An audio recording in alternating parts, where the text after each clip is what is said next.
Madiun sudah dipetek sampai Surabaya. Jadi nanti peti kemas dari Tanjung Intan Cilacap mau dibawa kemanapun siap. Kemudian nanti ada pertahanan, ada lanal akan lanal utama akan dikembangkan untuk pertahanan wilayah selatan Indonesia. Nanti akan jadi ada peti kemas sendiri, ada lanal sendiri, terus ada kapal tanker untuk Pertamina.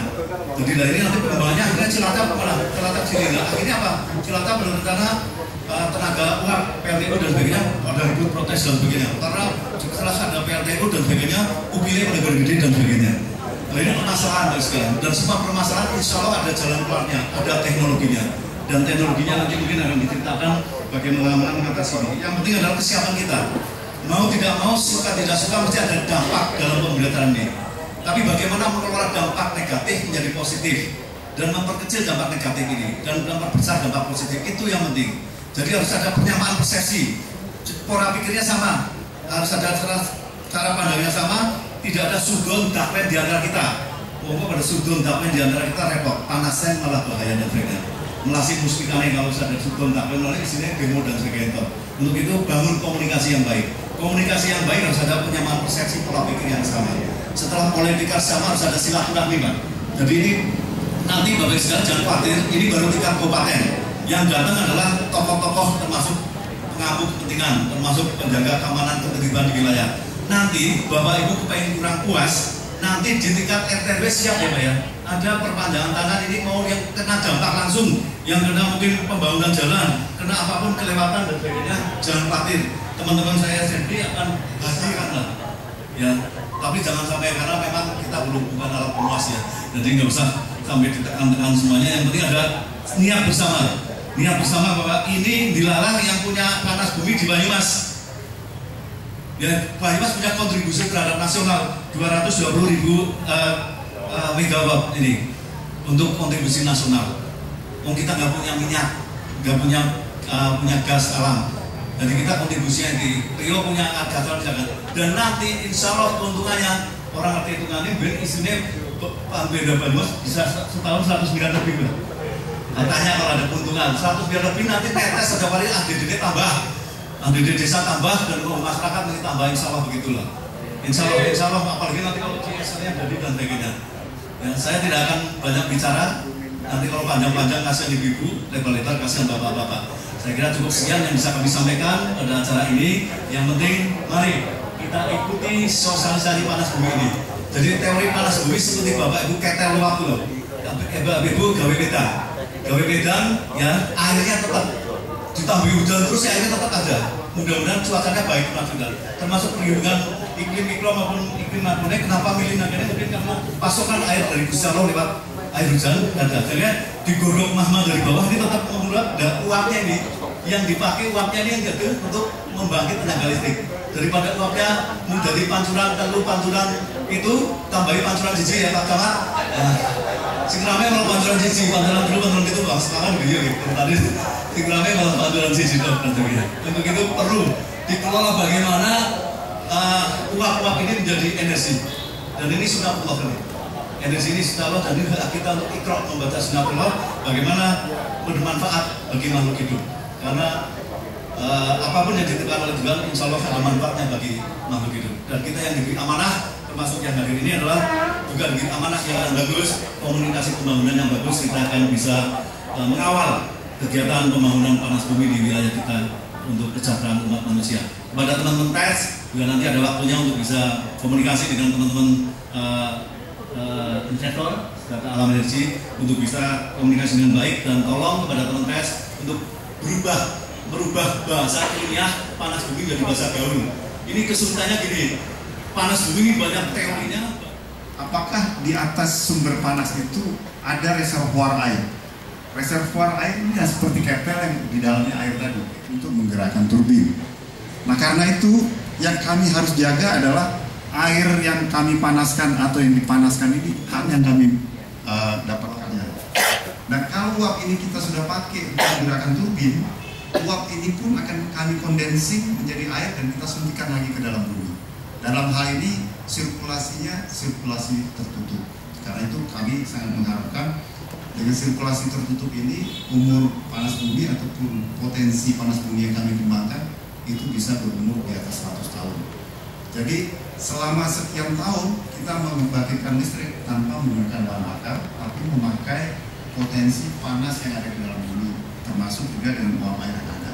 Karena itulah di dalam pengembangannya, walaupun kami memiliki IPPK yang cukup besar, tapi kami harus menjaga kondisi hutan yang ada. Karena kalau hutan yang kami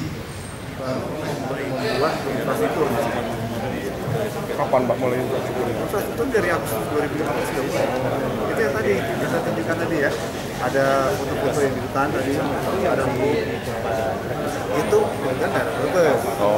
Nah sekarang yang dari tengah Cilongok ini yang mau menjadi kapan ini dilakukan? Ini sudah perkiraan saya di akhir September kita berjalan. Akhir September bukan pembangunan itu dari tengah tadi ke Cilongok. Nah itu pembangunannya itu sekitar 1 tahun. 2018 sudah selesai. 2000 September 2017 selesai infrastruktur dan mulai pengukuran. Selesai pengukuran di potensi lahan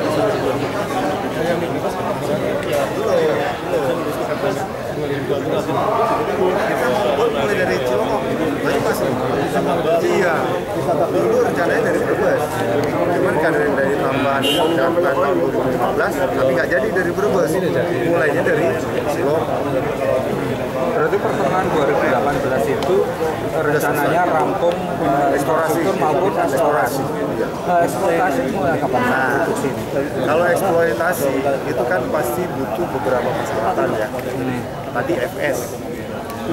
Yang kedua, kami harus meningkatkan PPKH eksplorasi ke eksploitasi. Jadi tidak serta-merta bisa dari misalkan Juni 2018 kami selesai eksplorasi, tidak serta-merta bisa langsung ke eksploitasi. Paling tidak kami butuh waktu 1 tahun, gitu. Baru bisa masuk ke pengukuran eksploitasi. Nah dari situlah kenapa kita katakan listrik itu bisa kita produksi di tahun 2022. Gitu. Ada beberapa tahapan yang kita harus lakukan. Berapa sumur yang mau dieksploitasi tergantung dari hasil eksplorasi. Kalau dari 3 sumur itu sudah ada perkiraan berapa megawatt itu? Itu sekarang kan berapa? sudah ada nih. Sekarang sudah ada 220 perkiranya. Ya. Sampai permukaan. Nanti kalau dari 3 sumur itu lebih pasti lagi. Ya. Mau berapa mega nih kita kembangkan gitu. dan berapa tahap pertama gitu loh. Itu udah lebih rinci lagi. Termasuk penempatan pohon udah kita tentukan di situ. Tahap pertama rencananya berapa? 110. Sampai pada produk 110 ini berapa biaya yang? Sekarang sebagai estimasi 1 mega itu ekuivalen dengan 4,5 sampai 5 juta US. 4,5 sampai 5 juta.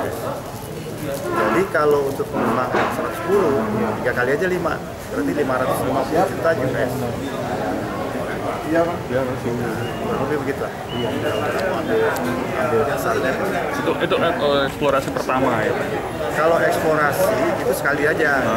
Jadi hanya 3 sumur yang kita lakukan September 2017 sampai pertengahan 2018. Itu 3 sumur. Nah untuk eksplorasi saja, 1 sumur itu bisa 10 sampai 11 juta US. 1 sumur. Infrastrukturnya itu habis sekitar 60-an itu. Juta. Nah inilah investasi yang kita tempatkan untuk eksplorasi. Makanya saya katakan ini orang gila yang mau ini. Iya. Kalau enggak, Pak, itu yang di Brebes berarti masih tetap jalan nggak? kalau yang di Brebes kan jadi gini. Kan infrastruktur udah ada. Sudah ada. Tapi ternyata digeser ke Kan nanti tetap masuknya dari situ. maksudnya lewat situ? Masuknya dari Mutar gitu. dari Bumi Ayu, dari Brebes kan itu, Bumi Ayu naik, nanti baru turun ke Cilongok. Oh, muter. Ya muter. Saya belum sarankan bikin jalan dari Cilongok. Nanti kalau eksplorasi udah selesai, udah tahu posisinya berapa yang dikembangkan, di mana posisi sumur, di mana posisi power plant, kalau perlu bangun dari Cilongok, atau malah dari Baturaden kita belum tahu. Nanti aja kalau mau bikin jalan. Pak, ini dari rencana awal itu agak mundur ya Pak? Kalau Ya. dulu dari itu sampai mundurnya sampai berapa? Jadi gini, kita sebenarnya ini harusnya sudah bisa menghasilkan listrik di tahun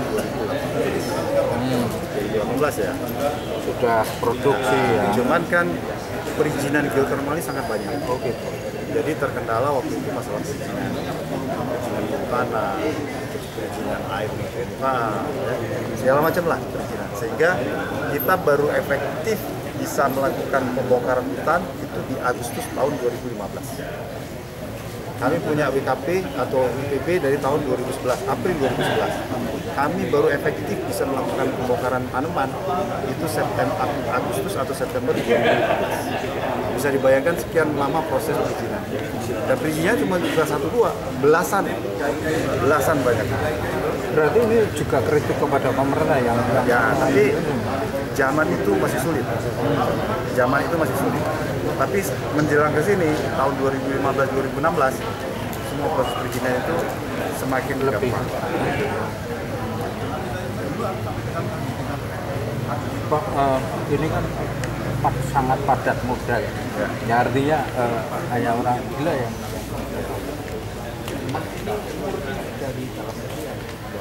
dan nanti nggak ada yang mau bahan sindikasi juga kan dari